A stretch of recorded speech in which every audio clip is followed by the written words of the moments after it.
হাসপাতালে স্বাস্থ্য পরীক্ষা শেষে এভার কেয়ার থেকে গুলশানের বাসভবনে ফিরেছেন বিএনপি চেয়ারপারসন বেগম খালেদা জিয়া। এই মুহূর্তে ব্রিফ করছেন তার ব্যক্তিগত চিকিৎসক। আমরা সরাসরি যাচ্ছি তার ব্রিফিংয়ে। দিয়েছেন আজকেও তাদের সাথে গতকাল রাত্রেও কথা হচ্ছিল। ওনারা আমাদের মেডিকেল বোর্ডের সদস্যদের সাথে আলোচনা করেছেন। তাদের পরামর্শ এবং আমাদের এখানকার মেডিকেল বোর্ডের সদস্যদেরকে আপনাদের নাম আমরা আগেও বারে বারে বলেছি।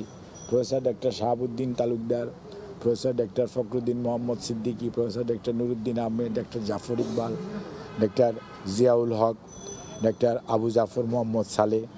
দেশের বাইরে আমাদের জন হপকিন্সের 3 জন বিশেষজ্ঞ চিকিৎসক আছেন, কার্ডিওলজিস্ট আছেন প্রফেসর রফিক আহমেদ, এবং আমাদের ভারপ্রাপ্ত চেয়ারম্যান জনাব তারেক রহমান সাহেবের সহধর্মিণী, উনি নিজেও একজন বিশেষজ্ঞ কার্ডিওলজিস্ট, ডক্টর জুবাইদা রহমান।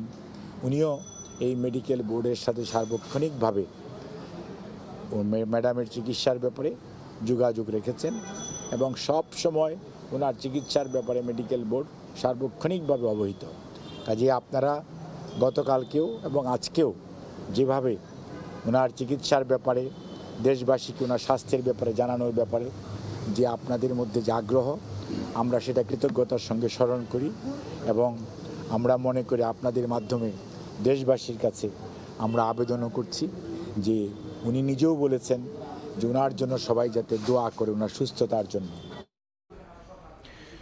বেগম খালেদা জিয়ার স্বাস্থ্যের সবশেষ নিয়ে আমরা সরাসরি ব্রিফিংয়ে ছিলাম।